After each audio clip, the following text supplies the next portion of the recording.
also streaming sorry. While she has a passion for student affairs work, she is also passionate about music and finance. Morgan has an EP out on major streaming platforms such as Spotify and Apple Music, and is currently working on part one of her Bougie Budgeting series, which will have its first session later this month. Please give us a warm welcome in Morgan Vincent. Thank you, Marco. Before we get started, can we turn on the closed captioning and just monitoring the chat? Yeah, I was trying to ping someone.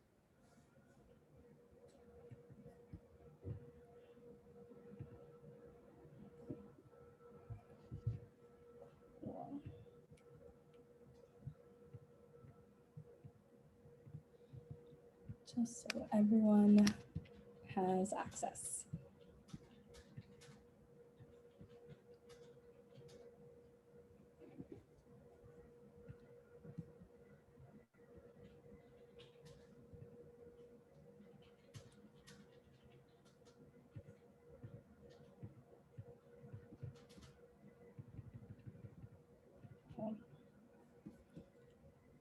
And once that's confirmed, can someone confirm with me just so I can introduce our panelists, please?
Thank you all for your patience as we figure out kind of adjusting with Zoom. Much appreciated.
Okay, so it sounds like we're going to continue as they work on it. I will post the bios that I'm reading into the chat, and I will write that out now as well.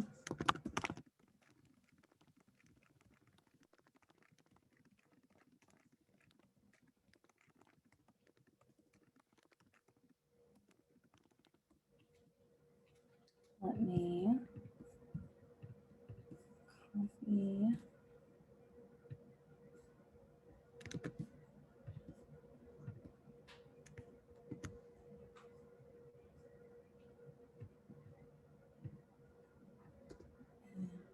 Post. I'm going to post the bios first, and then I will read them out.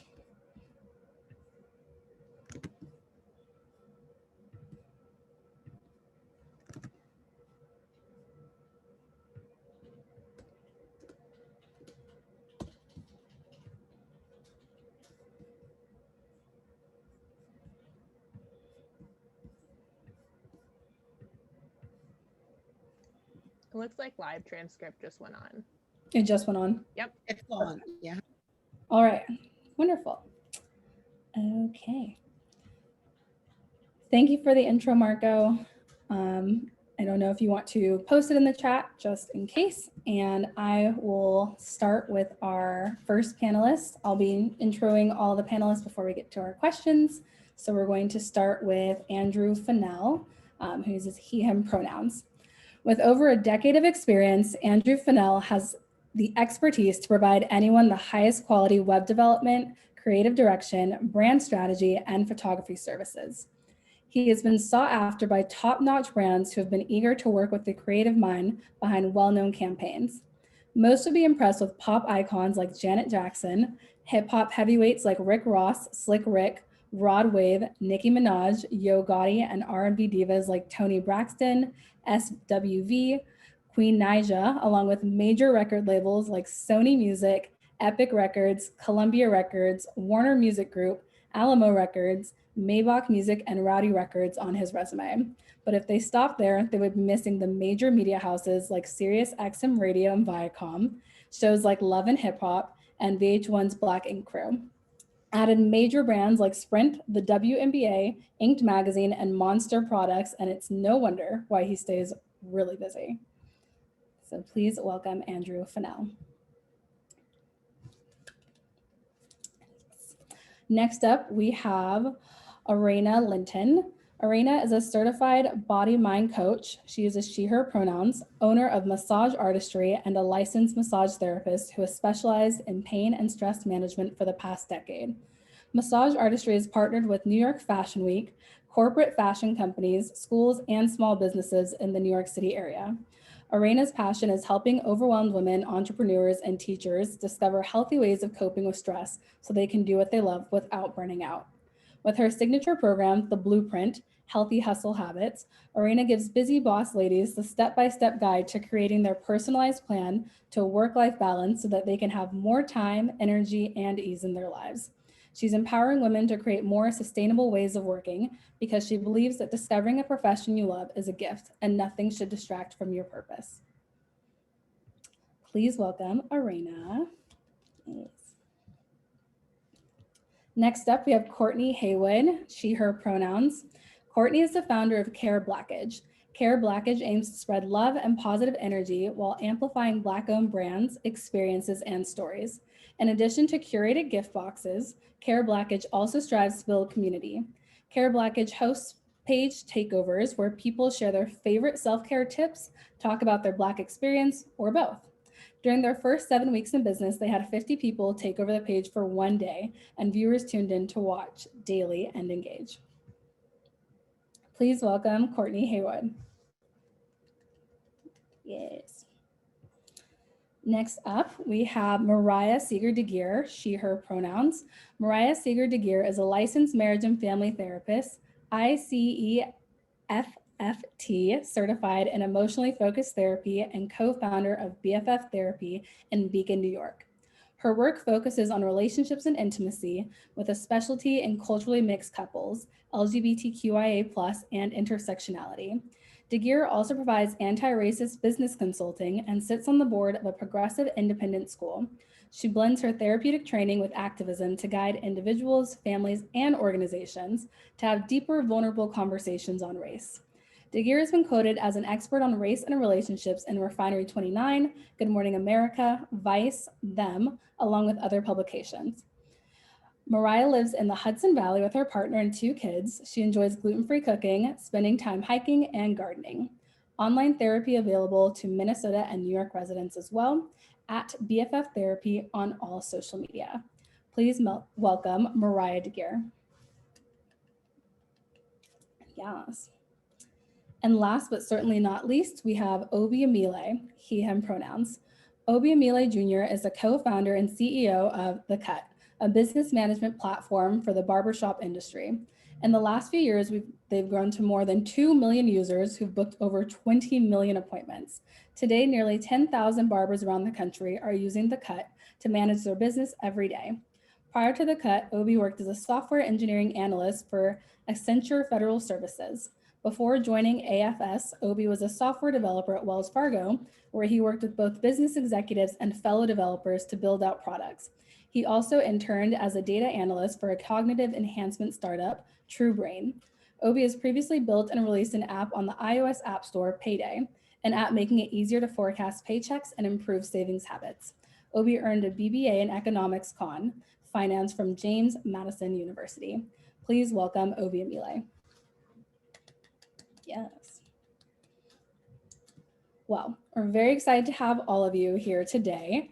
And we do have some set questions that we'll be asking before we jump into more of an audience question and answer. All right, so our first question is, what sparked your business idea and what was the main driving force to get started? Did this come from a need you recognized in the community, or was this based on a passion?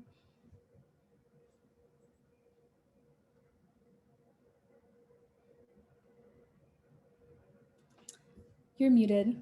How do we just go? Were you gonna choose? Oh no, you can, whoever wants to answer. And if the panelists all want to unmute, that's totally fine as well. One, hi Dad, because you're in here and I keep getting messages about everybody wanting to say hi to you. Two, I launched Care Blockage during the pandemic, shortly after the George Floyd protest. Personally, I am an empath by nature, and so I like good energy around me, and it was a really dark time. And I couldn't go out to protest because I have respiratory issues, and the cops were just sort of like tear gassing us at that point. And so I wanted a way to spread good vibes to friends and family, and it started off like really small. It was like candy and brain games, $15. You know, just like a good vibe, put it out in the universe. I got the idea on a Wednesday. Thursday did nothing with it and was like, wow, if I don't do anything by Friday, we're going to drop it. So launched with the website in less than 24 hours, put my phone on mute and walked away. And then when I came back, I had sales, and then it just sort of spiraled and started building from there, which for me is like very interesting because I've done other businesses in the past where I've like intentionally, you know, had focus groups, done a business plan. I was in the entrepreneurship competition at Stern for the $300,000, made it to the semifinals and like had to pull out to focus on capstone. And they were like, are you sure? And I was like, but I'm not about to repeat another year of grad school or capstone. So it was just interesting to me that like this one thing of me wanting to put good out in the world is the one that like really caught traction versus like me trying to like force something to happen and being intentional and sort of having analysis paralysis and overthinking things and like holding my own self back. Thank you.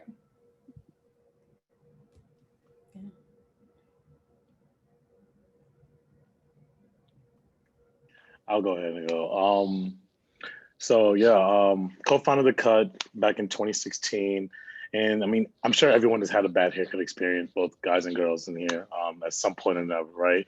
I had moved to North Carolina to start a new job, and I had gone nearly 2 months without getting a haircut.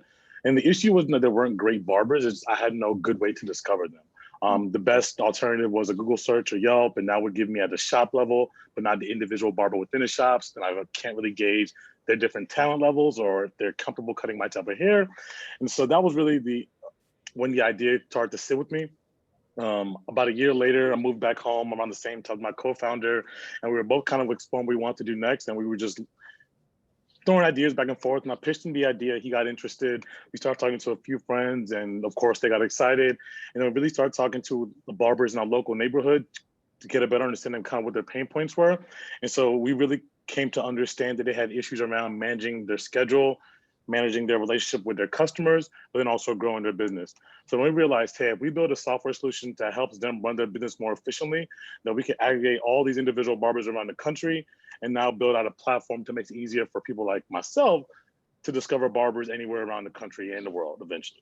So that was really what drove us to the idea. I think in that first year, we'd grown to maybe 10,000 barbers or 10,000 total users and 70,000 appointments. And then here we are 4 years later with all the numbers that you mentioned before. So it's been a fun ride. Thank you. I guess I'll go next. I guess I have a crazier story, or maybe not a crazier story, but I started out as a graphic designer. I would design, on the side, I would design a lot of friends' mixtape covers and flyers and, you know, just those stuff. But they would give me these really terrible photos of themselves for my beautiful designs that I was creating for them. So I decided to pick up a camera one day and shoot a friend of mine, her mixtape cover. And that's kind of where the photography end started. I think I'm probably more known for my photography, so it goes kind of hand in hand, but that's where photography started. And I just did it kind of as a part of the design work. And then people, one day someone asked me my rates for my photography, and that just, I was like, rates? I don't know what rates are. And then, so then I started, I started shooting. If people are gonna pay for it, why not? So that's kind of how that started. Now, what was that? Maybe 12 years ago now, 11 years ago. So that's kind of just where all the photography stuff started. Thank you.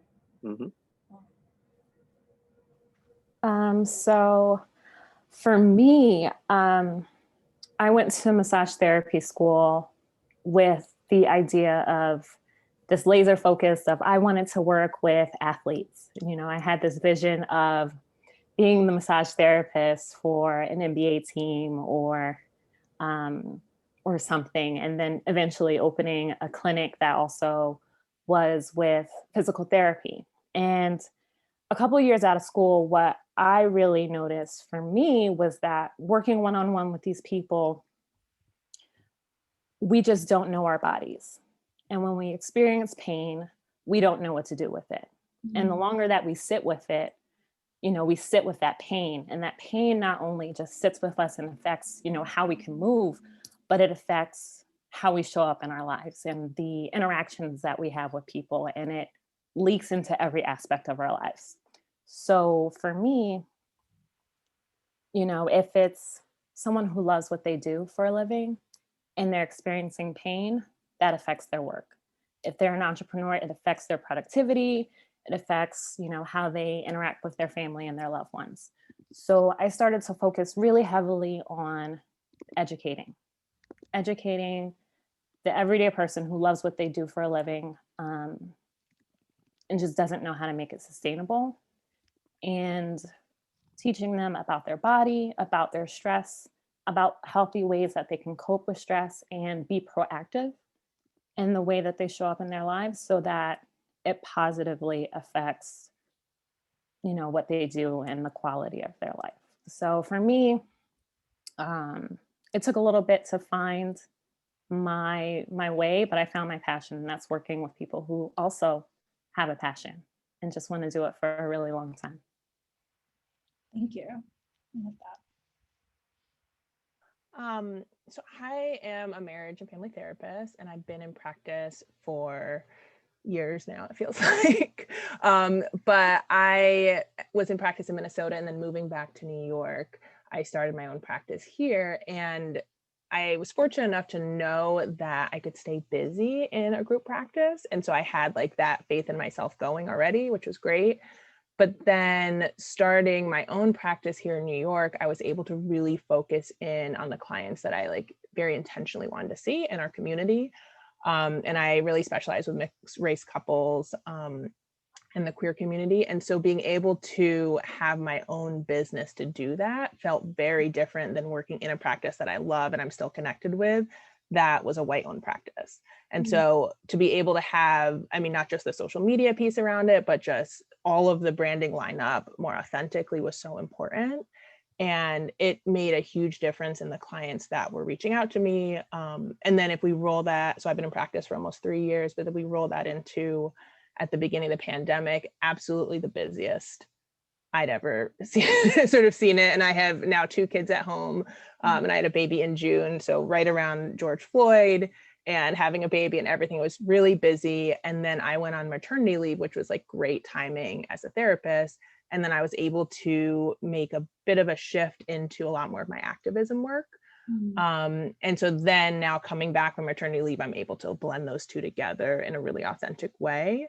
And so it's a really like interesting pandemic year for me because there were just things happening already. And then with this focus on, I mean, mental health in the Black community, but also honestly, like having our voices listened to so much more significantly in this past year has been just a huge piece for business that, you know, without pandemic and people dying, which is awful, right? Like that shift wouldn't have happened the same way. And so I think that's a really important place to understand, of just being so present to what's going on in the world and how can I, you know, feed that need here, but also do it in a way that's really aligned with my family and what I needed to do day to day. Thank you. So that actually leads very well into our next question, which is, we see a lot of large corporations embracing the Black Lives Matter movement and the movement for racial justice and equity through statements made by CEOs and, you know, quote unquote woke marketing campaigns. So how do you see these entities as genuine and or competitive for your business, and why or why not? It makes me think back to like the Black Squares on Instagram, to the Pull Up for Change. I'll go. So the first 2 months of my business, I donated all of my profit to National Bailout. And then after that, I sort of crashed, right? Like Mariah had her baby the same week I started my business, and we would just be like online at 5:30 in the morning messaging because we both knew we were up. Moving forward with these like so I like took time off. I was like, I need a vacation. I crashed. I was like delirious all the time. And out of nowhere, NPR found me and wanted to do a partnership. And I was like, how did they find, like I wasn't even posting. And so now I'm looking to do corporate sponsorships because I've had other companies reach out to me, especially because it's Black History Month now. And with that, I was like, I want to send an email to every single company that posted a Black Square and like have their Instagram post be the top banner and be like, this is what it looks like and what have you done since then? I definitely think that there are people at companies who want to make change, but it takes more than one voice, right? I worked at a tech company for 1.5 years, and I was the only Black person, and I was a woman in tech. So it was like super isolating, and I had friends and allies, and that's great, but you know, it's hard when you see something on the news and you see another body, you know, just beaten or whatever, and then you have to just come to work and smile, and no one can. Empathy is great, but sometimes you just need someone to sympathize with you. It's not the same. And so I for sure think these brands need to be held accountable, but that looks like us, but it's not our job, right? It's HR's job. And I know a lot of it was like HR reaching out to employees and being like, how can we help you?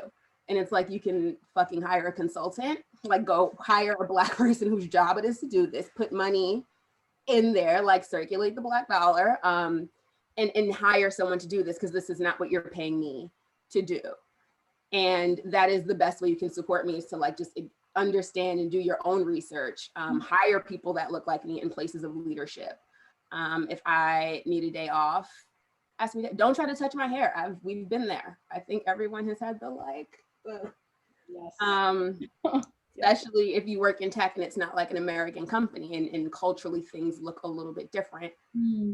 But yeah, so feel free to call people out. I know there was a time when all of the like high schools, it was like Black at insert private school name here.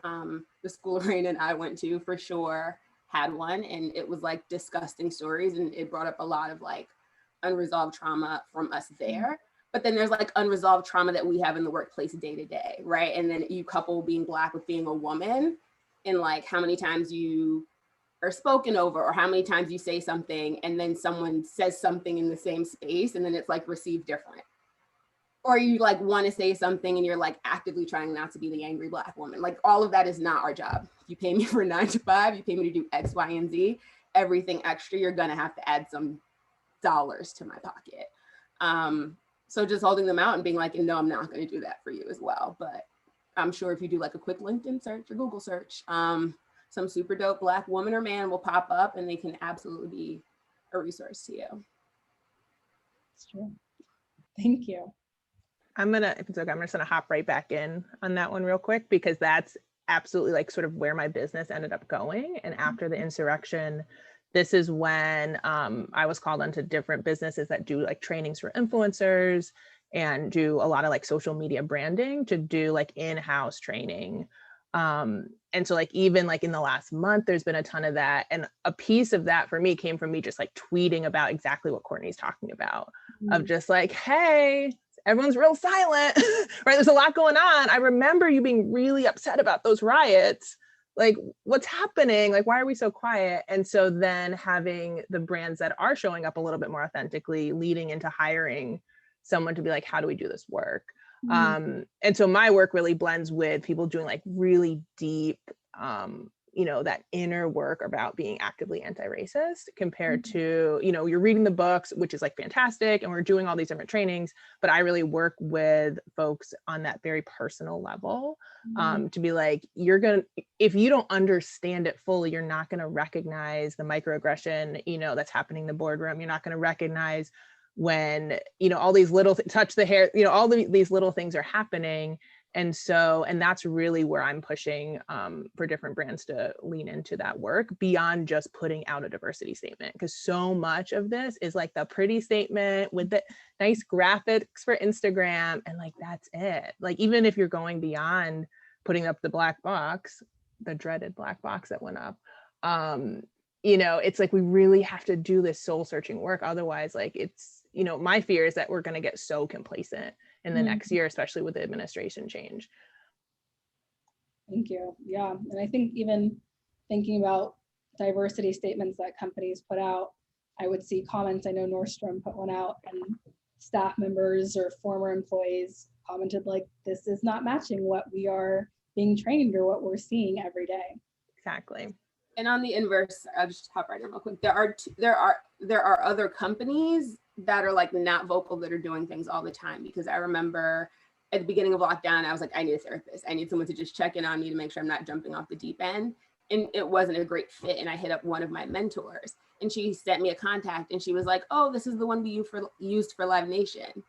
And I was like, what do you mean you used her for Live Nation? And she was like, all of the Black leadership had a meeting as to like how to address this. And then we hired an outside like company that was available to all of our Black employees or employees of color or whoever needed it during this time. And I was like, it blew my mind, right? That there's a company out there somewhere that has one Black leadership enough that they can meet, right? Like it's not just you and your homegirl in a conference room, and that you can do something so impactful where it's like, we know that this shouldn't be us. Right? Because just like HR works for your company. So everybody doesn't want to talk to HR. So it's like we completely outsource this whole thing just so we can provide a safe space for our employees that way. And so I wish more companies would do that, but very few. I'm gonna hop in on the visual side.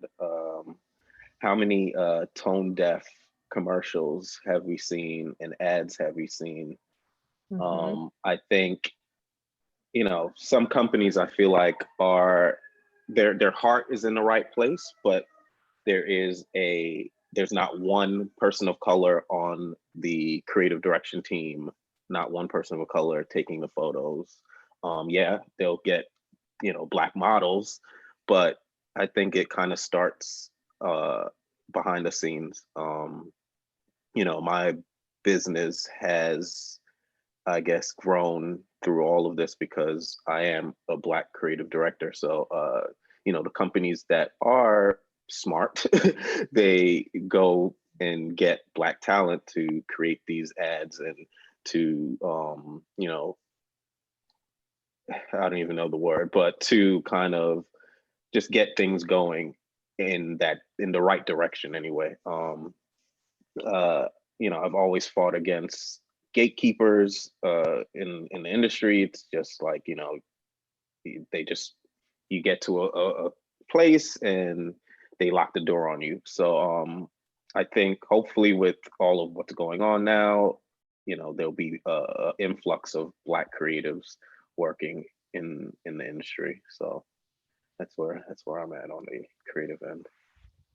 I'll step in on that as well, because you talk about authenticity, and I think that's also kind of like with trust and like track record, because like you can tell the companies that are actually like they talk the talk and not just they talk and then they walk, right? Because take Band-Aid for example, right? This wasn't the first, like when I think when the whole George Floyd thing happened, like they started to make Band-Aids of different shades and colors. Like you've known there are different shades of people for hundreds of years. Like there's no reason why this was the impetus for you to do that, right? And so I think like you look at some of these brands, like I think Pepsi also had like one of the terrible commercials, like you can just tell by the way their track record of things they've done that this is they may have been looking for an opportunity to try to gain relevance or awareness. And so I think that kind of like hurts them in that sense. But there are people at these companies who do want to do the right thing, as you like other panelists have mentioned. And one of the things that like Andrew was saying is that or I guess all of you were saying, it's about hiring the right people. Because I've also been asked the same thing, of course, like a Black-led company. And it was like, how do you connect with people of color or Black people more authentically? It was like, well, you work with people, you hire people who know how to speak to them.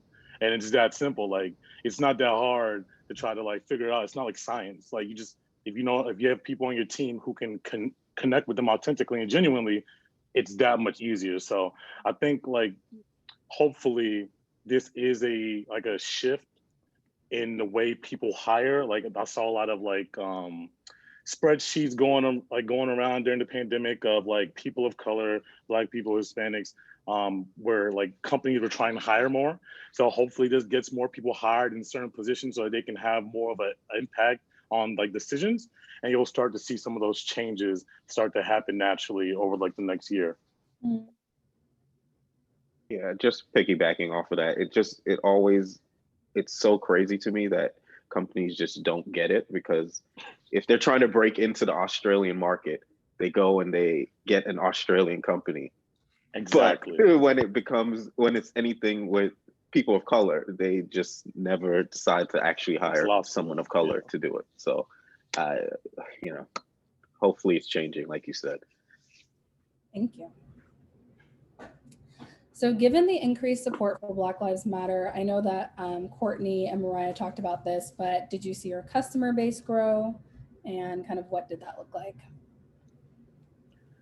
For us, I'd say, I mean, let me hop in here, but like it wasn't immediately because of George Floyd that's kind of been happening for us since inception. Because I'm Black, a lot of barbers gravitated to our product because we were a Black-owned scheduling management tool. And so that's something that we've always had kind of as a tailwind for us, is just them wanting to support us as a business. Like even when in our early days, we did an equity crowdfunding campaign, and like a ton of our barbers and users actually invested in the company. And so all of that has helped galvanize us to where we are today. Like I'll see anecdotally in comments on Instagram, or like when we get tagged, like, yeah, gotta support a Black-owned business. And so for us, it's definitely helped. And then, yeah, I imagine that will continue to be something that helps us moving forward. I wouldn't say that for me personally, I saw a huge influx. However, I think because of the stress that we experienced as Black people, as Black women especially, you know, when they found me online, they were talking about, you know, the information that I talk about is a lot about self-care, about having boundaries around the business that you love so that you can continue doing what you love. but also the struggle of trying to balance everything, and, you know, with the world the way it was, with you still having to function and you still trying to keep yourself together. I think that for a lot of women, seeing a woman of color talk about the issues that are going on in their head, you know, having that, you know, she gets me, you know, you understand where I'm coming from, you know, even hearing that same information from someone who isn't a person of color, especially during that time, it's like, okay, like, you say some of this stuff, but there's also this other layer of this racial inequality that I'm dealing with now, that added stress, and trying to, you know, somehow stay plugged in, but also like the media is a lot for me to handle right now. So kind of towing that line of like, how do I still run my business with all of this going on? So seeing a woman of color, for a lot of women who reached out to me, was like, you know, that was something that helped me to reach out, because representation definitely matters. And a lot of people don't understand the gravity of it, especially, you know, people who aren't people of color, because that's the norm for them. Thank you. And I think that, you know, the point about looking for someone who gets you really applies to all of your businesses, from finding a care package that actually is geared towards Black women, to finding a therapist who understands microaggressions and understands like what your experience is going to look like, to finding a photographer who's going to cast you in good lighting for your skin tone and make sure that everything looks on point, to finding someone to do your hair, and truly understand the texture and how it grows and the health and all of that, to finding a massage therapist who's actually going to understand your own body and different pressure and tension points based upon like what's going on in our lives. So it really does apply to all of you. Talk to us about what the biggest obstacle for Black entrepreneurs is today. Money and time. I think money affords like a lot of resources and help. I know we're all like, we have the same 24 hours in a day as Beyonce. And it's like, no, you think she cooks out her own clothes? You think she does laundry? You think she's cooking for Blue Ivy? Like maybe once in a while. But it's not the same 24 hours. And when you can afford to like outsource help, or, you know, get someone to help you sort through your thoughts, or show you a roadmap, right? Like everything exists on Google, but you don't know what you don't know. And maybe you're just looking for the wrong words. Maybe you don't know what your next step is. And so I think time, you know, I know a lot of people, it's like kids and jobs, and do you have childcare? And, you know, I've had sessions, like Mariah will literally like have her baby on her lap and be like, doing, that baby might be on her lap right now, honestly, because she's so professional, like this is what it looks like. Yeah. But it, for me, and I know a lot of other people, I think money does afford that. I think who you know, right? You tend to like, there's a lot of guilt about people like, or people, Black people specifically, like getting to the next level in life and sort of like leaving the people they grew up with behind, and like what that looks like for them. And it's a lot of it is like, your resources come from your community, right? Like the people you know are the people who put you on and get you to the next level. But if everyone in your community is like poor, or is, you know, maybe we all went to the same public school and we all have the same friends, the minute you maybe have the opportunity to go away to high school or go away to college or go away anywhere, and you start meeting these new people, and you see like bigger houses and cars, and it's like, oh, this is normal for you guys. And like, you're like, I want this. So then you start like hitting these milestones in your life to attain it. It's just so easy for someone to be like, oh, you're looking for a job, I got you, because, you know, their dad's like CEO of whatever, and you're over here like filling out tens of thousands of resumes because you've been furloughed since March on LinkedIn, right? And then so-and-so's like, oh yeah, I got you. Like me and like he goes fishing with my dad on the vineyard every summer or some shit like that. So I think access to people, access to resources. Computers are expensive. Do you have internet, right? Like all these kids are doing school at home, and it was like, can you trust that all these kids have internet? Yeah. Can you trust that like one laptop in a household is enough? Everybody doesn't have access to cell phones. Like that, it's just an assumption that we have, but like poverty is real. Like we are climbing out of it. It's systemic. We're not that many generations removed from slavery. Like our great grandparents were slaves, right? So it's like, if you know your grandma's grandma, like that's not that many rounds to break generational curses. And I think we're like slowly moving the needle forward. Like the goal of every generation is to like advance us a little bit, but I think like access to people, access to capital, and like knowing what you don't know.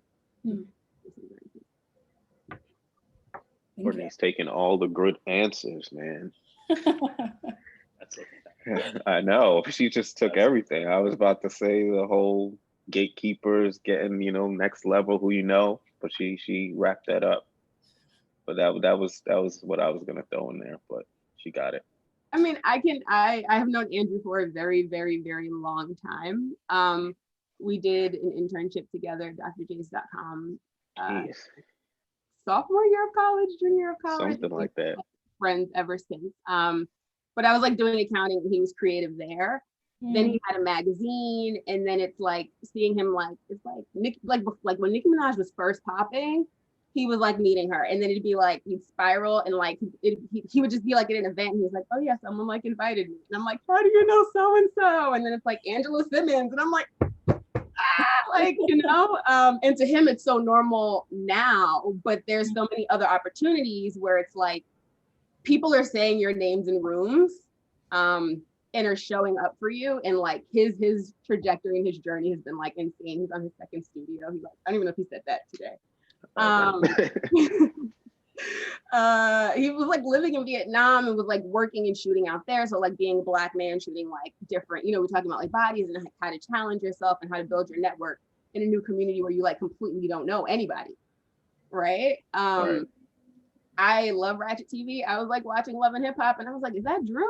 And it was. And so people are saying your names in rooms that you don't necessarily know about. People talk about like support, and my friends don't support my business, and it's like it just shows up different. It just looks different, and like that's how opportunities come.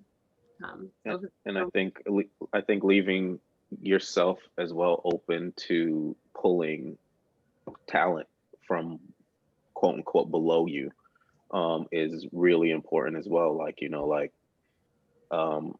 getting to creative director level, I can just, pull talent from a pool of different creatives and, put them on a platform where I feel like they wouldn't have gotten, or they would have gotten to slower than me just being like, instead of why do I have to do it when this guy's super talented or this girl's super talented and she could do it.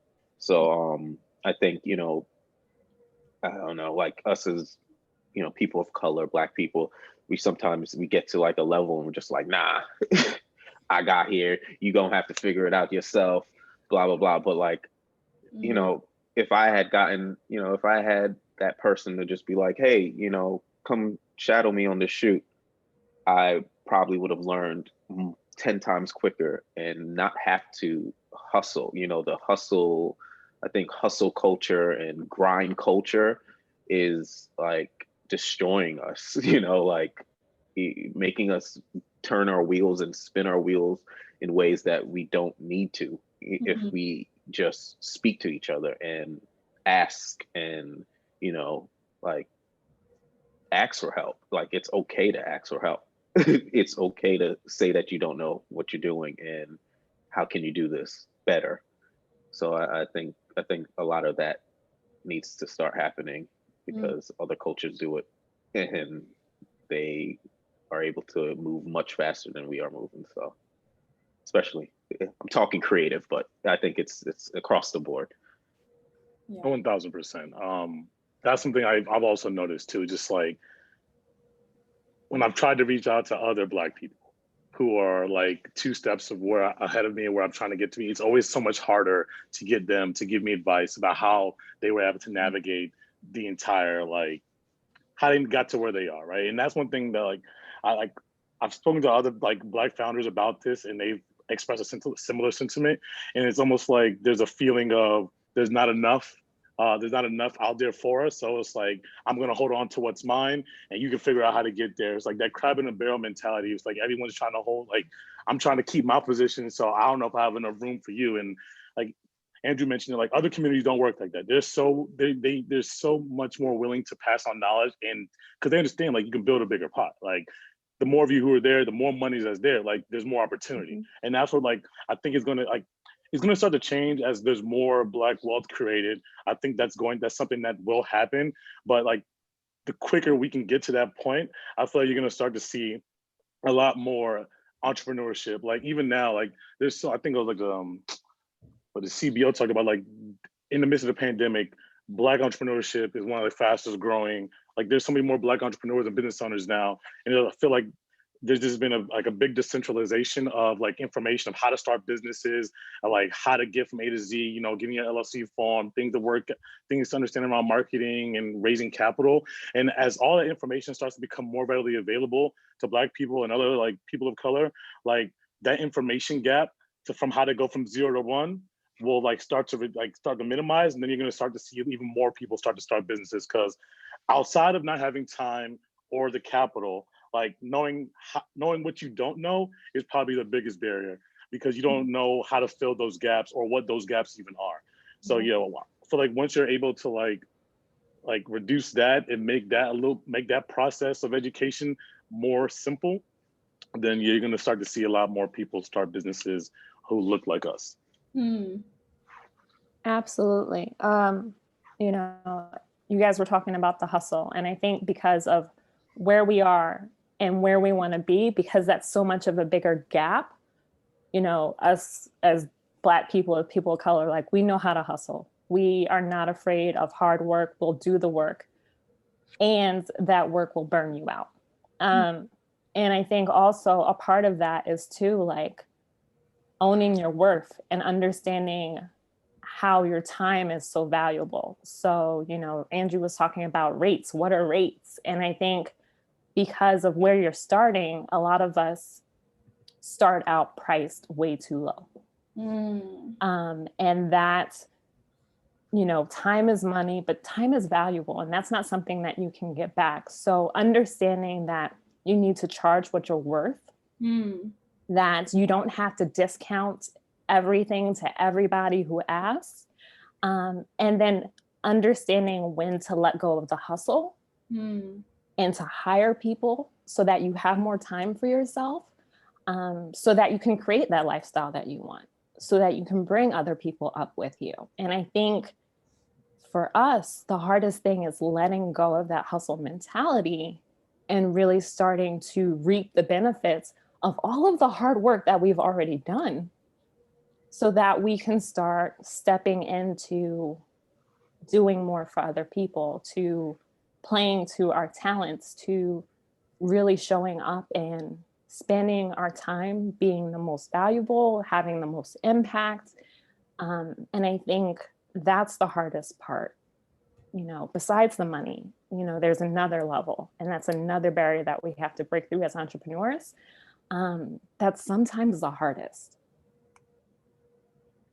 Because it's the game we grew up in, right? Absolutely. Like, I just statistically, I guess I can say in America, like what I thought was middle class was like not middle class, right? Like then I'm like I'll watch Blackish and I'll be like, like, is that what true? Like I'm fucking broke. Like I like just all of that private school, like we're just doing everything here. And so I think if you've spent X amount of years growing up and your parents raised you this way, and this has always been the case, you now have to like actively try to break that and put intention behind it. And sometimes it's hard to relinquish control, because if you're going so hard to want something and you have a vision, and then you trust someone else with your baby, and then they do it and you're like, I could have just done this better and it would have been done. And now I'm behind on my project because I have to go back and do it again. And I think that is where, you know, Andrew was saying, like bring people up with you. And if someone asks to shadow you, like, celebrities are fucking people. Like, they're humans, right? Like, I truly think Beyonce trolls us. I think she's like, should I just put out another album now? Like, let's see what they'll do. But she's just like a human, and you probably can't message Beyonce, but like, if you hit somebody up and you're like, I'd love to shadow you and just see what you do, I'm sure they would welcome the help. And if you are solid and they can trust you with it, I'm sure that will grow into anything. I think Myleik Teal is a great example of that, if anybody knows who that is. And she was like, oh, everybody recognized I was a bad bitch when I was interning. And so when I got older, I just showed the world that I was. And like having just the opportunity in the space, but truly following through and like doing the things that you say you will do, that goes a long way. And I was having a conversation with someone recently, because I'm working on a project, and I was just like, you know, like, I'm a New Yorker, I don't know if this was everywhere, but it'd be like, a word is bond back in the day. And I was like, that was a thing, because like your word was our original form of currency. Like in any culture, like anywhere, right? Like your word was if you say you're going to do something and you don't do it, there's like a consequence or a repercussion. And so if someone expects you to like deliver a project of a certain quality and you don't do it, and then another person was like, oh, how was it working with that person? That's money out of your pocket, because that person is going to like give you a Yelp review essentially. And then instead of those business dollars going into your pocket, that's going to someone else. And it's like, if you think of like, and I'm a crazy person, but every decision I sort of make now, or when I do things, I'm like, this is how my kids eat. So like, what do I want our vacations to look like? If they, you know, want to take spring break in Morocco, can I just toss them like 5 G's? Like, that's what I want to do, right? And I want to build a lifestyle where I don't have to be like, oh, I'm so sorry, but like, you can't go to basketball camp this summer, or you can't do this. And like, parents all want the best, they're all trying the best. But it's like these things that we're creating now, like that word, who you are, and like, you know, that's what gets your name in rooms, and that's what puts like money in your pocket. And money is like what buys you sort of the lifestyle of like peace of mind, a lifestyle of like sleeping, right? Because we can't, going on all 4 wheels, you'll burn out. And we already have enough health issues in our community. We already have like enough shit going on, where if we don't want to go to work today, we could just like go to the beach. But like, that costs money to buy a plane ticket. So yeah, shut up. Thank you.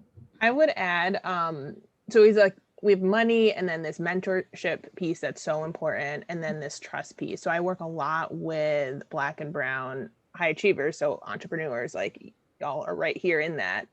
And I think a really hard part of that I see like in session to navigate, first of all, like if you're going out in this journey, like therapy is really like a great choice, right, to support you through these moments. But it's this trust piece around like then seeing your maybe white, you know, counterpart or someone in a similar role as you fail, because you will fail, right? If you are achieving, if you are really going after it, you're going to fail over and over again. You know, we have to really instill that resilience in ourselves of like, if you're really reaching, you're going to fail. But then to see that, you know, peer that graduated, you know, with the same MBA as you fail, and then they have this beautiful pillow to be caught on. You know, their rent, their mortgage is still getting paid, right? And then this trust piece is companies haven't really lost trust with them, you know, where we're battling through these layers of racism, you know, whether it's, you know, over or covert, getting you into the room, getting you into these meetings, that when you failed at something, so a little different than when Courtney's talking about of like, no, you know, you messed up here, but I'm talking about just like you reach where it like, okay, you need to pivot. Like, that's fine. This is what your business is really looking like. Great. You learned something. But then to have the grit in that moment to be like, yeah, you're seeing their second business is already going and you're still struggling because you had to take that money and put it back into something else. Right. And so it's this emotional dance to be able to find that energy again, to put yourself out there again, to do that work and not just be like, well, I'm just going to go back to this smaller version of myself. And this is like a really deep part of this entrepreneurial work that we think it's just about this business plan, you know, when it's really like this just continued effort and push. And it hurts. I think I see so much pain in people when they're like, X, Y, and Z got another million, you know what I mean? And working through I work with some really big, achievers here. And it's painful to watch that, to know that you're going to go and like super, super hustle because this didn't work out. Lord, I just want to hop in with the determination. I see so many times in companies where a Black creative will create something that just isn't, it's just not right. Not saying it's terrible, but that was their one chance. Exactly. And it's incredible, because I'll sit there and they'll give, someone else 2-3 different tries, or, oh no, just switch this a little bit. But a Black creative creates something and it's just like, oh, nah, let's go with somebody else. When it's like, so I see it so many times where it's just you have to have this determination, especially as a Black creative or a person of color that in the creative field, because they just give you this one chance, and you gotta just be determined and know that, you're not bad. It's not you. You just got to break through. So I just want to jump in there, because you were just saying the truth just now, and it was just like, you just got to be determined, because I see it so many times. That was 100% what I was gonna say, Andrew. It's like, I feel like with Black people and like people who don't get those opportunities often, you feel like you have that one shot, right? And if you fuck up that one time, you won't have another opportunity. Whereas like other people, white people namely, they have this inherent trust built in by the at a larger community of society, which gives them these opportunities to fail over and over and again, right? They mess on one business, they get funded again for the next, right? And not just in creators, but the entrepreneurs. Like, I've seen it all the time where like other founders will come up with a pretty terrible idea, get funded because they were a great talker. The business fails, and then they can go out and raise no money to try something different. Whereas you'll see all these Black founders who will be struggling to get the first couple $100K into their business to really even test out to see if it will work. And so like that creates that mental mental dance that she was mentioning, where it's like, can I make this decision? Can I afford to fail right here, right? Can I even strive to be as great or as ambitious as I want to, because I can't risk failing, because this is all I have, right? Which kind of like shrinks you as an individual and kind of what your business is going to be capable of doing. So yeah, I feel like that determination is key, that perseverance is key. And we just gotta you gotta let people know, like, you're gonna have more than one opportunity, but then to the other end of that, like, we have to create opportunities for them to have those second shots, whether that be having more access to capital from people who will be more understanding, or just like really getting to the decision making, let them know, hey, you have to give these people second shots. Like, it can't just be one and done on to the next. Like, everyone iterates. Like, that is how you get better. Like, very, very, very rarely is the first time you do something perfect. Like, there's got to be changes made to really get to like final product or that final vision. Hearing y'all talk, it just makes me think, do you all feel like imposter syndrome like comes into play when it comes to like Black entrepreneurship? Because I see it in students, like I myself have felt it, and I see it in a lot of my like friends of color, especially when it comes to, I know Arena was talking about knowing your worth, especially when it comes to asking for like higher salaries or figuring out what a base salary is. I mean, yeah. Oh, you got it. I'm saying, yeah. I mean, every day of my life is imposter syndrome. Every single day. Like, to me, it just fuels me, makes me work harder. Like, I feel like because I feel like I'm not supposed to be here, I work harder to prove that I am. So, I mean, it helps, but I'm imagining life would be a little less stressful if I didn't always feel like I wasn't supposed to be here. What I remind people is, even when you are at a place, I mean, probably where you're going to see success is beyond what you're dreaming about right now. Right? Like, we don't have a crystal ball. You don't actually know what that looks like, right? Like, you probably didn't think that app was going to get this many downloads and this much use. I mean, hoped, right? But like, you didn't know that. Sure. And to remember, like, you're going to feel that self-doubt now, but probably when you're really successful, you're going to have such a bigger idea you're going for, that imposter syndrome is still going to be there probably, right? Like, it shows up in all of us. And so to really remind yourself, like if you're waiting for a moment where you are feeling the most confident to launch that business will never happen, right? You're not going to have confidence in that business because you're not doing it. So what you need to do is really harness that curiosity about like, am I curious enough to see what it's like when I'm successful? And that's going to push you through this imposter syndrome. It's going to push you through like all of that fear because you're so curious about what that life is like. But if you sit in, let me feel success so that I can go into that meeting, like you're never going to walk in there. It's never going to happen. Yeah. I went till you make it. An event at Poppin, which is like a stationery company, and they had like a crafts table where you could decorate these business card holders. And on the inside of mine, I wrote "Attack life like a mediocre white man," like with the audacity of a mediocre white man. Because sometimes I'm just like like you see things and you're like, really? Because like really, like did you see what I did? And I got nothing but then this. And so I literally just shoot my shot for everything at this point in time, whether or not I'm right. I'm like Kobe, like just shooting every single shot. And sometimes people will say no, but like, so what? I'll move on to the next thing, or I'll find something better, or I'll create it myself. I'll partner with somebody and we can build it, out. But I think that people who are less prepared, who literally are just less knowledgeable or like doing all of these things are getting the thing that you want. And one of my pastors, I will say, I don't remember if it was A.R. Bernard or Terry Starks, but one of them was saying that like energy is just passed around. And if you have an idea on your heart, that's God giving you your blessing. But if you don't act on it, energy still moves around. And so your idea will go to somebody else. And so if you've ever been like, oh, I thought about that 4 years ago, but now somebody else has it in the store, it's like, somebody else had to create it. And it could have been you had you just sort of like moved forward or pushed the needle or taken the initiative or just maybe copyrighted it and did nothing with it and then sold it to somebody, honestly. But yeah, I just think there's nothing to do. When I first started Care Blockage, I was applying for grants that I knew I wasn't ready because you have to be in business for a year. And I'm like, I'm on day 7.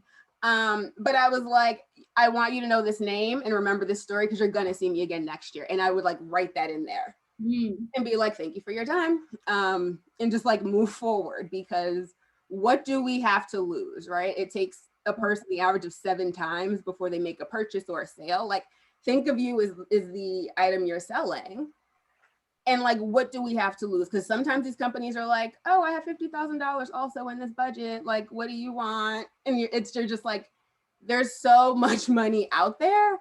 We just have to creatively think about how to get it sometimes. And I'm still working on that. I think all of us are still working on that. And in some degree, all of us have done corporate stuff because it's like an easier thing. But I do want to hold larger companies accountable for like corporate things and standing and what they said.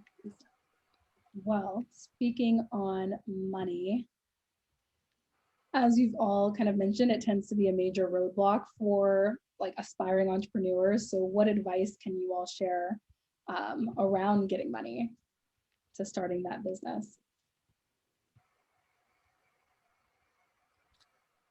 I'll say that for us, we started the company with money that we had saved up from working. So my co-founder and I, we'd both been working for a few years. And so for a couple of years, I should say, and we were able to save up enough to get us off the ground. And then from there, we had to be creative. Like we were pitching angels, we were pitching VCs. A lot of them said no, because they didn't understand what we were building. They didn't have that context. Perseverance and determination are going to be like the key things there. And then creativity, right? Like, because you're going to talk to hundreds of investors or hundreds of funders, and there are a lot of them are going to say no. Majority of them will probably say no, but you got to still talk to the next one because, like, you're going to find that one who understands you, and that's probably going to be the best partner for you versus anyone else, right? Like even when we weren't able to raise funds, like I mentioned before, we did an equity crowdfunding event. So like we allowed people who believed in what we were doing to contribute like $100, $50, $300, like $1,000. And we were able to raise $100K in that, which like helped us survive for another year. And what that did for us was it was a signal, right? It was a signal to investors. It was a signal to other capital sources that, oh, okay, well, these guys are building a business that this many people believed in enough to contribute their own dollars to, which for them was like, okay, even if we don't understand it, there are people out there who do, right? And so that was a signal for us to eventually raise money, right? But like, you're gonna have to be persistent. You're gonna have to be determined to not give up when you hear no hundreds of times, which for me at times has gotten rough. But then you just gotta wake up the next day, wipe the dust off. All right, well, I'm back at it, right? Like, you just can't give up because you know you need the cash. But yeah, and then I guess the other thing is like Courtney mentioned, like the audacity of a white guy. Like, I remember, like, I've talked to some of our mentors, and they basically said, like, you got to go out and pitch like some of these white people who have no vision, no idea, and like, you got to be able to talk the same way they do, because that confidence that they are exuding is what these investors are looking for at times. And so like, that self-doubt that you kind of have internally, that sometimes you can project that without knowing when you're talking to people, and like, they'll be able to pick up on it. So like, being able to go in these rooms or these conversations with that same type of bravado from a white guy with nothing will help you close those deals down the road. I think learning rates, learning how to price your whatever you're doing. I think that was a big part for me. I always, anyone that I speak to and mentor, I'm just always like, don't price yourself too low, don't price yourself too high. But you kind of just gotta learn the price, the perfect price for you. And now I just lost my complete train of thought. Someone else go. I had a whole thing, but just forgot it. I'll hop in here while you figure it out. Yeah. Hopefully it comes back to you. Dal's back in. For me, I think the biggest thing is just, it takes less money than you probably think it does to just get started. And it doesn't have to be perfect for you to start. You can have your dream idea of like how you want it to run. And you can work up to that. The income that you build, you can invest back into your business so that you can upgrade. It doesn't have to be perfect right from the start, because that will stop you from actually getting things done. It's all about growth. It's okay to start smaller. And it's just a matter of not having this perfect idea of what it looks like in your head stop you from actually starting and ordering what you need to. And there's levels to it, and every level you can upgrade, and then that breeds confidence that surprises your clients who have been with you for a really long time, for you to upgrade as you go along. So just take the jump, start small, and as you grow, upgrade your services, upgrade your equipment, and yeah. Thank you. I think the hardest part truly is being consistent. Period, right? Like, you get a great idea, burnout is real. Maybe you're not seeing clearly. You're like, I need to step away for a little bit so I can come back with fresh eyes. And then life is happening around you, like school, work, kids. And then you put something down for a little bit, and then years pass.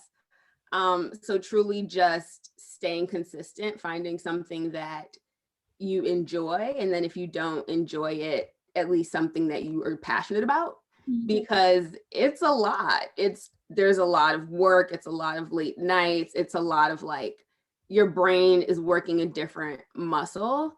And that's what growth looks like. I remember I was talking to Rob, my fiance, and I was just like, I think I'm overwhelmed. Like and he was like, you're fine. And he was like, you're not overwhelmed. You're not like dying. You're not dead.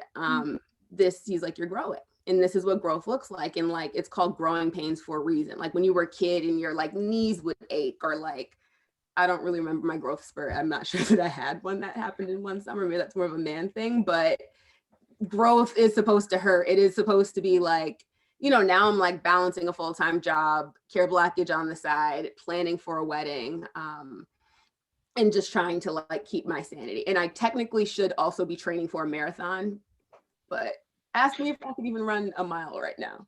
Probably not. But even that comes with like consistency. And I think building a brand or an image or just like your work ethic, if that's like you continuously showing up or whatever, people begin to know you for that thing. And that's how your name gets put in places where you want it. Thank you. All right. But it's hard to be fucking consistent because there are plenty of times that I'm like, fuck this shit, I'm out. If I'm being honest, like I'm like, why am I doing this? And I think, you know, I'll just text somebody and be like, fuck this shit, I'm not doing it. Or then you'll get like a random tweet of somebody being like, this is so great, and you're like, what? I like, you know, when I launched, I did it in one day, and people were like, this website, and I was like, if you only knew. Yeah, just put stuff out. People are going to appreciate it. There will always be haters. You probably won't hear them because they shouldn't be in your circle. So people are going to hate anyway. And that says more about them than it does about you. And just literally, how do you eat an elephant? One bite at a time, put one foot in front of the other. And then eventually you're like, oh, I'm here. And like Mariah said, you know, you're going to hit the point where you thought you were, but by that point, your trajectory is even further out. So literally you're just like Pac-Manning, I guess, through life. Thank you. What has been the biggest reward in starting your business?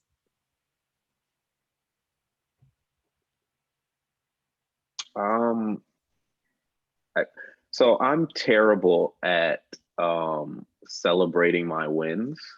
I don't know if it's a I feel like it's an entrepreneur thing. It might also be a Black thing that we it's just the next goal. It's like always next goal, next goal, next goal.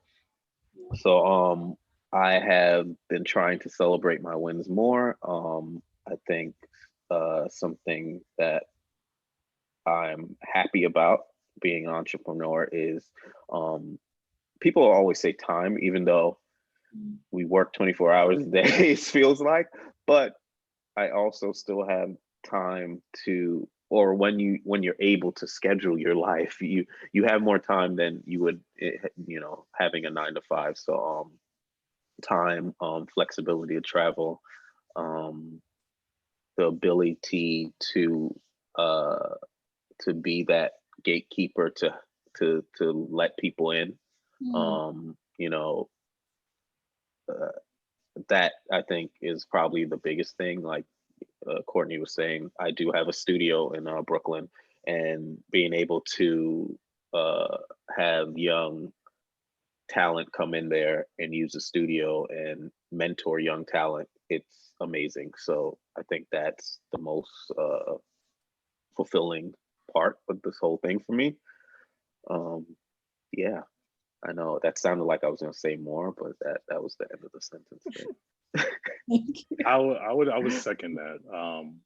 Like having complete control over my time, like you said, even though we're working all day, like being able to say, well, I'm going to take this day off and I'm not like answer to anyone else, and I can make these kind of decisions. It's great, right? It gives me that complete, because when everyone's like trying to get bread or I want to make all this money, it's because you want to, money buys you time. Like money buys you the time to be able to make the decision that you want without having to worry about anything else. So like being able to be in a position where I can feel that way to an extent is something that's incredibly rewarding. But like, to second what you mentioned about giving back with your studio, that's probably the most rewarding thing to me.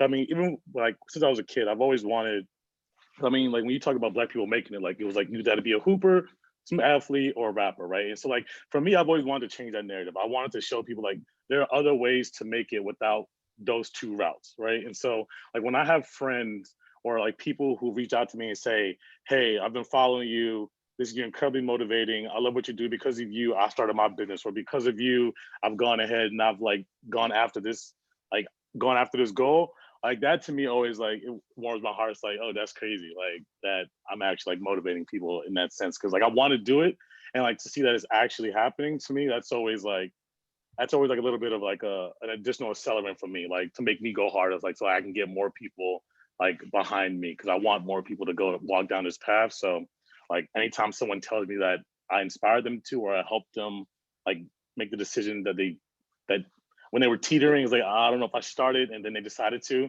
that always makes me happy. Thank you. For me, it's definitely, I get to spend more intentional time in spaces that bring me energy, that fill me up.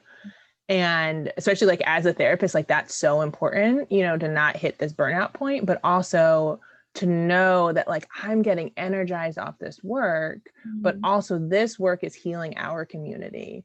And because I work with high achievers and people who really, you know, have influence, like it, for those people in our community to go work from a place that is more healed, right? Work from this like more power, right? Less trauma. So we're interrupting these generational patterns, and then they're going and leading from that, right? And then I get to see it in, I don't know if anyone follows like Lovey, like who just lost her therapist. But like I get to see my name in books of clients, you know, of just like, yeah, like this little conversation we had has now translated into, right, like into a book, into a project, into a new business. And like for me, that is so rewarding because like I can't go and do all that. And I tell my clients this, I'm like, I'm sitting with you in this space so you get to go and do that, right? Because our world needs more of that. But you can't really go do that, you know, as these panelists are saying, like from this place, like with so much self-doubt. And we all have broken stuff, you know, that we sort of collect along the way. And so for me, shifting from, you know, okay, it's successful here, but then really working for myself to know that I'm doing this within our community has been just the thing that is just like, it fills me up. You know, I walk back and I have, you know, kiddos running around the house right now with care. And it's like, but I can sort of like be in this space and in this bubble to be able to do that. And that's really important. Otherwise it would all, especially in the pandemic right now, right? Like all of it would just be too exhausting. Thank you. Yeah, definitely. To piggyback on what Mariah says, it's just like owning your own business increases your reach and the impact that you have. You know, your product, your service brings joy to other people and changes the way that they show up in their own life.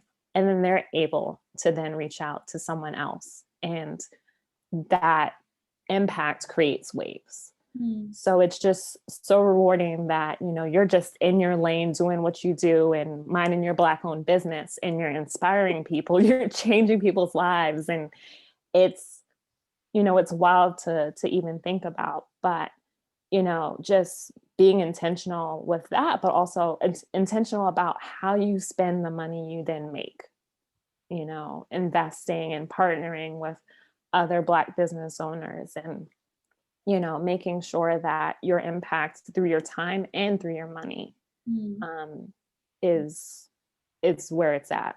And then you can, you know, to what Obi said, it's just like, then you can schedule your time, you know, to show up in your life the way that you want to, you know, for yourself, for your family, and you can then create the time and the space for the things that you didn't have growing up, for, you know, the people around you, and for your kids if you have them. So it's bigger than you, even though we're so kind of in our own space and in our own heads, and, you know, you can only do what you can do, but, you know, it's so much bigger than you. Thank you. I am really big on mentorship, both ahead of me and behind me. And I remember I linked up with one of my mentees maybe last year, and she recalled a conversation we had from middle school and talked about how it like framed so much of what she does today. And I was taken aback because I was like, how do you remember that? Or like, how was that the one thing that stuck, you know? And you never know what thing you're doing is the thing that sparks the thing in someone else. And so I'm only here on this earth for like a limited amount of time. And I think a lot of like my philanthropic work and all of that is like making it easier for the generation behind us, right? Like that's why culturally we've passed down stories generations to generations. That's why when like nations wanted to destroy other nations, they like burn libraries, right? Because things are in books. Like nothing is ever new. You just like readapt it for the time. And so by like telling someone like and giving them this blueprint, they're just gonna update it, make it faster, like a little iOS life update, I guess. And so I think one, being able to like bring good vibes. If you know me, I'm like, I'm just generally a happy person. And if I'm sad, it's like, what the hell is wrong with her? But being able to just like spark joy in people, being able to like inspire people, and then being able to be like, you can do this with nothing. I think another big thing that came out of Care Blackage was community, and that was something I didn't consider ever having. Like I said, I launched in one day. I like took that first video on my page is in that closet over there. Like it's like my iPod me saying crisscross applesauce on the floor, and like telling the world what it was, and then logging offline and seeing what would happen. And I think just being able to create something that other people can do in a time that was so dark, like people were saying that like when I didn't know what I wanted, when I was like still trying to sort through my thoughts, I would watch one of the stories on your page and I'd be like, yes, that is it. Because when you're like emotionally beating down and you've watched so many videos and the news is still doing this, it's just like really loud or chaotic in your head. And then to hear somebody just seamlessly say it, or to hear perspectives, was like, I hadn't considered that. Because after the first 2 months, I was like, I'm cutting them, and people were like, no, you're not. And I was like, huh. And then on the other end, when people were telling their stories, it was interesting when the girl was like, it's the first time I got to like express how I felt without anybody being like, and, or inserting a but, or inserting their perspective. Like sometimes you just want to talk, and I guess we don't have enough spaces where that goes on. But, you know, as a community, we do experience a lot of the same things. Like I think we experience a lot of the same things. I'm not even going to come up with an example, but reminding us that we have been a community when we're like coming up on the anniversary of us being in isolation, us being in this well, I guess everybody has been in lockdown. Otherwise we would have been outside by now. I digress. But like the 1 year anniversary when we should have been in the house, you know, hanging out, just bringing community to one another, bridging the gap, and like sharing perspectives. And I know there were like a lot of white people retweeting and posting because they're like, the same way we don't necessarily have access. Like I work in tech. I spent 1.5 years at a tech company being the only Black person.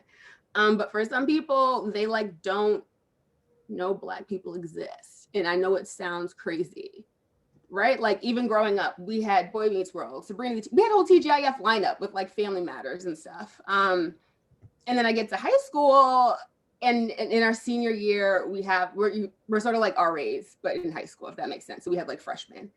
And so I was like having a talk, and I'm like, okay, so here's why this Black girl is not gonna wash her hair every day, but here's why you should, and like explaining the difference in hair textures. And I had spent like maybe 1.5 hours after check-in, just like hanging out with the new freshmen, you know?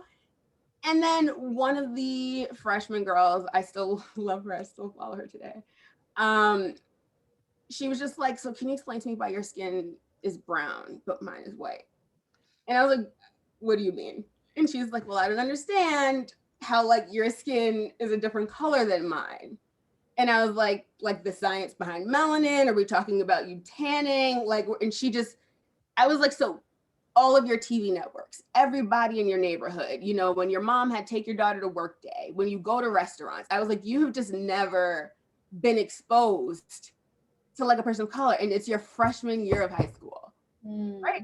And so there are adults like that who just live in these little siloed communities because everything's handed to them. You just go from one prep school to the other. And like your life has been so curated and crafted for you and here's your silver platter. It's a lot. It's not our job to educate if you have the bandwidth to do it. I do know a lot of white allies. Like I don't talk about social justice stuff. My phone has been on mute since the Trayvon Martin verdict. I think a lot of people know that story about me. And that's because we were like community, right? We had a grad school group chat, and it was like ping, ping, ping, ping, ping about like what we thought was gonna happen. And I got overwhelmed. I was like, I'm going to sleep. And then I woke up and I had no missed messages, and I knew exactly what that meant. And I was like, I don't ever want to hear my phone ping again. Talk about a trauma response. Whoa. But because I was like, I don't want bad news. I don't want the lack of it to mean that there's like another justice has not been served again. Right. Also just anxiety inducing. If every time your phone pings, you need to pick it up, it's okay to just like focus on the task at hand with no interruptions. Like you know, like what's my big thing lately has been what's in my cup is for me, what runneth over is for everybody else. Like y'all can get whatever, all the extra shit, that's for y'all. Y'all got it, cool. But yeah. Thank you. I'm gonna be quiet. Now. It's fine. Okay, so we are going to move into Q&A. So I will be taking audience questions. Feel free to put it in the chat or raise your hand. And we have one from the very beginning. So what is the importance of Black businesses to own their locations in order not to fall prey to white landlords and their customers ending up inadvertently supporting privileged elite white landlords?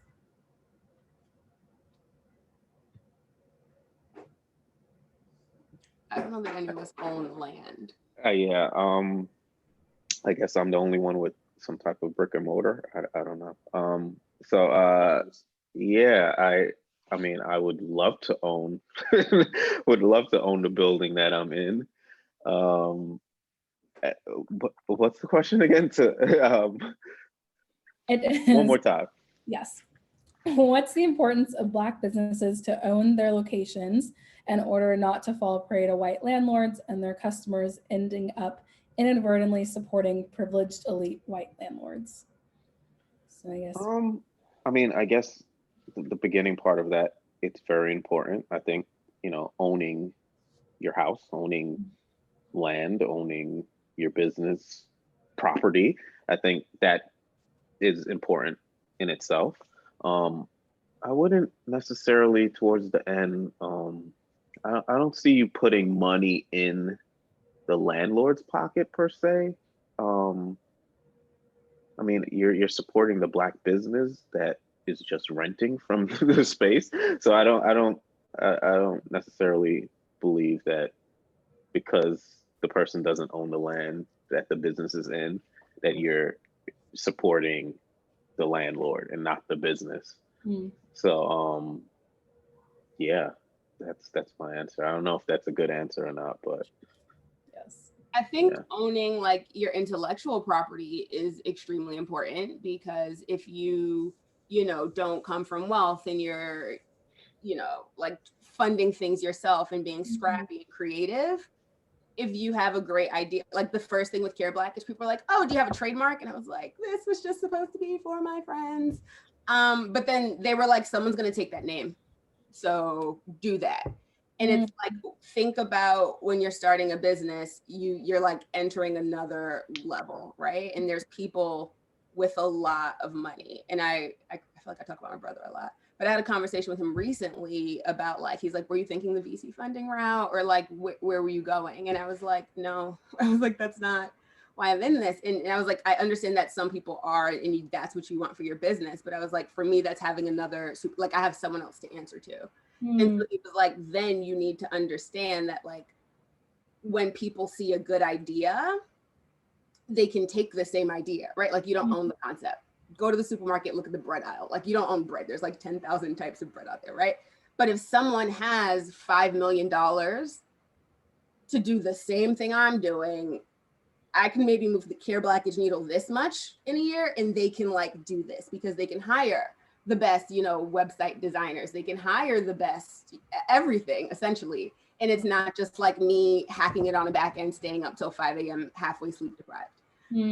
And so I think owning your idea or as much of your concept is like possible.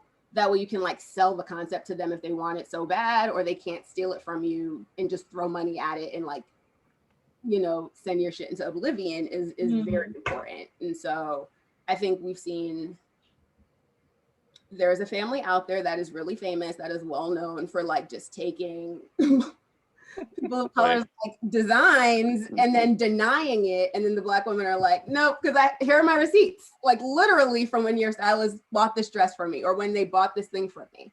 And so record everything that you're doing. And, sometimes you just got to threaten to sue people if it comes to that. But If they give you money to go away, great. Then they can no longer do your thing and you have money to fund your business. So. Thank you. How have you actively looked to collaborate with other Black entrepreneurs to enhance each of your respective business ventures?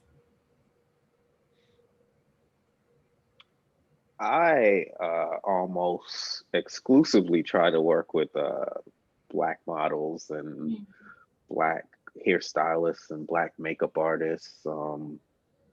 Whenever I can, I do try to always hire Black, to be honest. Yeah, I'm 100% about that. Yeah. Why am I so bad today? I'm so sorry. I'm like half asleep.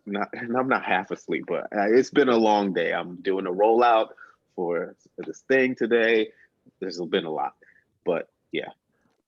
I mean, I'll say for us, like, so we're in the barbershop industry. So like whenever we do like giveaways or like we try to have like offerings for like our community, like we'll try to work with like one of my friends owns a Black, well, of course he's Black, but he owns a shoe company. They make like loafers. I don't know if you guys might have seen like Blackstock and Weber.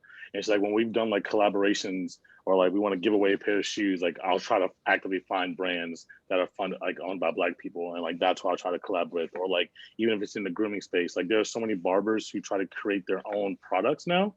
Or like, of course, like Luster, I'm sure you got like S Curl. And so like we'll partner with them to try to get products into the hands of our users. So yeah, I mean, we just look, and even like vendors, like if I'm creating content, like making videos or ad promotions, I'll try to work with like Black, like creative studios, of course, getting Black models for content. But yeah, I mean, every opportunity we try to, and I guess similar to Andrew, like our team is what, like 10 Black people on our team or something like that. Yeah, majority people of color, all people of color, but majority Black. Yeah. Thank you. I recently redid the entire website for Black History Month because Kira West, shout out to her, reached out to me and wanted to do like a wellness and fitness box with Kira Blackage. And then we found Carolyn Gore from the Warbud, Natina from Melanin Muse, and Jamise from Zenith and Nadir, and like put together this really dope box about the things that resonated most with us in our day-to-day and like what we go through and how, even though everything's busy, like one of us had 3 kids, right? How you can still take a second for yourself to sort of like recenter, because like I easily get overwhelmed, right? Like I always want to do things. I forget what I'm saying because my brain is moving faster than my words. And so I'm like thinking, but hearing myself in the past. And then I will like drop in the middle of a thought, Obi is really but it's like common for entrepreneurs because your brain is just like pinging all the time. Like now I forgot what the hell I was supposed to be talking about. No, I really didn't. Like literally this is what it looks like. Partnerships, there we go. And being able, like everybody eats, B, right? Like that is my motto, right? Why are we fighting to get into these rooms and then we're gonna be there and be uncomfortable? It's like, no, find your 5 friends and build it. Like if you have to have money, if you have to take funding from white people, fine, cool. But like have it be your creative vision and your dream. And I think this lockdown, I've been able to like, well, not recently, but like watch some TV and like do all this stuff. Like Girlfriends came back out and I was like rewatching it and I was like, it's crazy. This is just somebody like acting and like living out their dream, or like someone just wrote this script one day and like here it is 10 years later. Like that, what was that person thinking? You know, like what were they going through? I'm an empath, so I literally just jump in the person's shoes, which is why I cannot watch the movie. But everyone's like just, everything just starts and it happens. Thank you. What strategies for business resilience, survival, and sustainability can you all offer? I would say organization, right? Like if you dial it down to like really have your systems in place, that's going to help you, especially as you grow. Like if you start small, start with those systems, it's going to like mentally, like Courtney's talking about, like your brain scattered. But if you organize those systems, right, because you're going to have times when it is back-to-back meetings and all these other things. And if you have as many things automated as possible, is really important. And then also, like, I mean, as we talk in our community of this hustle mentality, like really, you know, this is Arena's field for sure, but really knowing when you can turn it off. You know what I mean? If it's at 5 o'clock or 9 o'clock or, you know, whatever it is, like, you know, Courtney jokes that I'm doing work at 3 a.m. because, you know, I have a nursing baby that's like up then. And it's like, and that works for me because then I get a bunch of work and then I can sort of like focus that time. I know I'm going to be awake anyway. And that way, like, I don't have to answer emails while I'm juggling it from 3 to 7 o'clock at night. And so I think just really having those systems that like are really honest with yourself and who you are. And like when, you know, entrepreneur space is so much around switching into this creative side of your brain to be able to work. And so when we're so stressed, it's so hard to stay in that creative space. And so knowing like when do you work best and then scheduling yourself around that as much as you can is really important too. Thank you. Absolutely. I'd say, as Mariah mentioned, like organization, like one of the things that like we've heard is slowing down to speed up, right? And it's like taking that time to slow down, like try to like take stock of everything that you've done thus far, figuring out how to like build in those efficient processes so you can like minimize the amount of repeat work you have to do so that you can spend more time doing new things. Like that'll like fundamentally help you run a better business or whatever you're trying to accomplish, right? Because like hustle grit, like you're go trying to get shit done. Yeah, like that's great for you, but like at some point you will have to stop and like figure out how to build processes so you can bring on other people who can do those things for you so you can do new things, right? And so yeah, being able to slow down so that you can speed up is big. And then I mean, Mariah also said it's like, I'm not good at this myself, but they always tell you to like that work-life balance, right? I personally am not great at that. I need to get better. Like I'll find myself working 12, 15, 16, 18 hours a day sometimes. It's just because like, I really enjoy what I'm doing, but at the same time, I've felt myself burning out at times, right? And like when you start to burn out, you are not as great as you once were. Like you're a little less motivated. Your creativity is not firing like it once was. So like you want to be able to slow down, take a step back, kind of detach a little bit and allow your brain to reboot so that you can come back in refreshed because it'll help in the long run. I'm working on it. I'm getting better, but I will say those are two things that are definitely important. Outsource, outsource, outsource, outsource, outsource, and outsource. Like that is my life. And I'm talking about everything. Like I'll instead of cleaning, I'll get someone to clean. Like, you know, just I feel like it touches on what everyone else just said because it's freeing up your time so you can focus on top level things. So if there's smaller things that you can, you know, outsource, you should. I mean, obviously starting your business, you might not have enough funds to do outsourcing the way I guess, you know, you could, but you can also, you know, get some people who just wanting to learn things, or, you know, you can find ways to take some things off of your plate, which will free up your mind for top level things that you need to think about. So I think that's my main thing. I'm always outsourcing. And it helps with everything else we've been talking about too, because then I outsource to, you know, other Black owned businesses or other Black creatives. So it all goes hand in hand. Thank you. And I know that there are like college students on this call as well. And if your pockets look different, I think you can frame it in the way of like opportunity cost, right? And so you could spend, let's say your internship, New York City is what, $15, $18 an hour? I'm going to use 20 because it's a damn even number for math. And so, you know, if this project is going to take you 6 hours to figure out how to edit a photo, but, you know, you have a friend who can do it in 4 minutes, right? So then that's, if you're worth not like your real life worth, your work worth, is $20 times those 5 hours. That's $100 of your time that you're spending. Or you could pay your home, like your friend, for his 5-10 minutes and maybe give him the $20, and he's also come up an additional like 15, if that makes sense. So just, you know, I know we're all, like, I go to YouTube University. I try to learn everything myself, or at least have some overview or some understanding of it, but sometimes time is like super, super valuable. And I think another thing that's really important for me is it is easy to get overwhelmed, right? Like I am very much a step back to come forward person, because sometimes just like you get a lot of tasks added to your plate, or there's like a lot of ideas or a lot of things, and then you do have to like take a moment to reorganize everything and like resort it around. And this is like where whiteboards are great, or, you know, I have a ton of notebooks. I'm a stationary person, but I do have a ton of notebooks and like organize and structure, because that's how my brain works. I love systems. I love process. I love working smarter and not harder.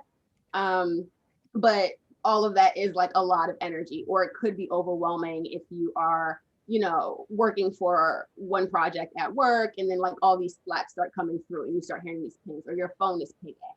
And so just finding a really small thing that gets you back to center really quickly. If that's like, okay, I'm gonna call my friend, or okay, like I have dance parties, that's my thing. I'll play 1 to 2 songs, and then, you know, my body is literally has movement again, and then I'm like, okay, now fresh eyes, let's look at this. Or maybe it's just like watching 30 minutes of Martin. I don't know, but whatever it is, like hug your baby. I really don't know. Go for a walk in a park. Like nature is really big for some people. Go water your plants.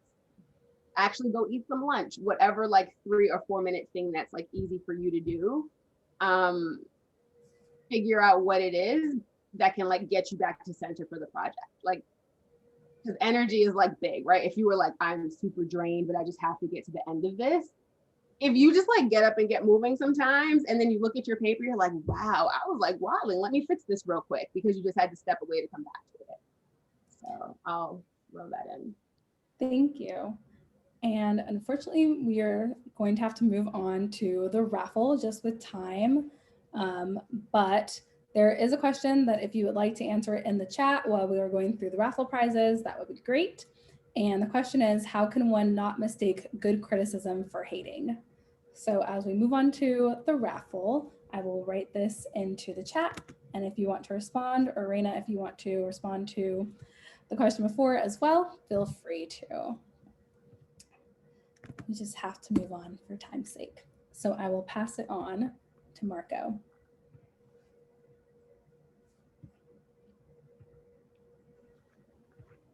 All right, thank you, Morgan. This is a QR code for you all to access our survey. The survey is just providing some information in regards to the panel discussion, thoughts on it, just giving us as the committee just feedback and ways to improve, and we'll be providing any feedback to the panelists itself. So if you could just take a moment to, you could just put your phone up literally to the QR code, will pop up via your web browser on your phone, and it should take about a minute, at max 2 minutes. And on Monday, February 8th, I will be contacting those who have filled it out through a random prize, a random generator, to inform you if you have been selected as a winner. And the raffle prizes have been donated by the panelists themselves.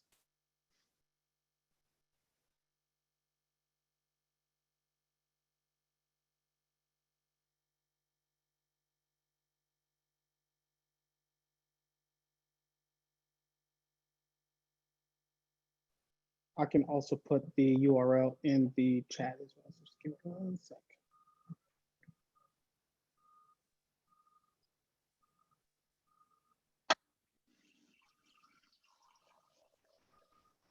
Marco, did you put the URL in the chat already? Yes. Awesome. So I'm going to go to the next slide so we can share the prizes.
All right.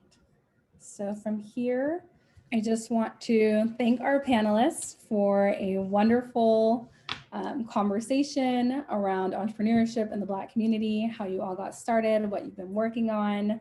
You've dropped amazing gems of information, and just by, you know, peeking at the chat, it seems like people have been really receptive and are really thankful. And we here at NYU are thankful that you took the time out of your extremely busy schedules to come have this conversation with us. So thank you. Also, just want to say one thing. I didn't get my wrap photos to you guys in time, but it's an affirmation card by Tarsha Clark, a candle by Jenny Bean, a mug with a Janet Mock quote on it, and a hot chocolate bomb set from Say It With a Cupcake. Sounds great. Yes. $5,000 to go to Morocco. And then I believe the cut was merch. Yes, I was not included, but we can definitely do some merch. Yeah. Wonderful. Well, thanks everyone for coming. We really appreciate your participation and attendance, and we hope that you have a wonderful weekend. Thank you. Good luck. You can do it.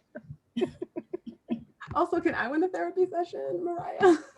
No, Facts. ma'am. Facts. Same. Ethics. We can just keep chatting as people log off, but we could do some fun entrepreneurship working group if y'all want some emotional support around this. I cannot be That your sounds good. therapist. I know way too much about you, ma'am. I can give you some great referrals if people need referrals to great Black therapists. I always do that. So you can reach out for referrals. I am very full, so my waiting list goes through September.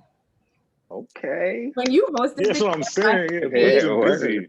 When Yeah. Mariah hosted the Care Blackage page, she was one of the busiest stories. And then in the messages and the DMs, people kept being like, "Oh, when are you free?" And she was like, "Not like 2022." I'm not. Thank you so much. That's awesome. But we could brainstorm if y'all want some other sort of entrepreneurship support, because that is fun. True. I'm down. I'm down for that. Absolutely.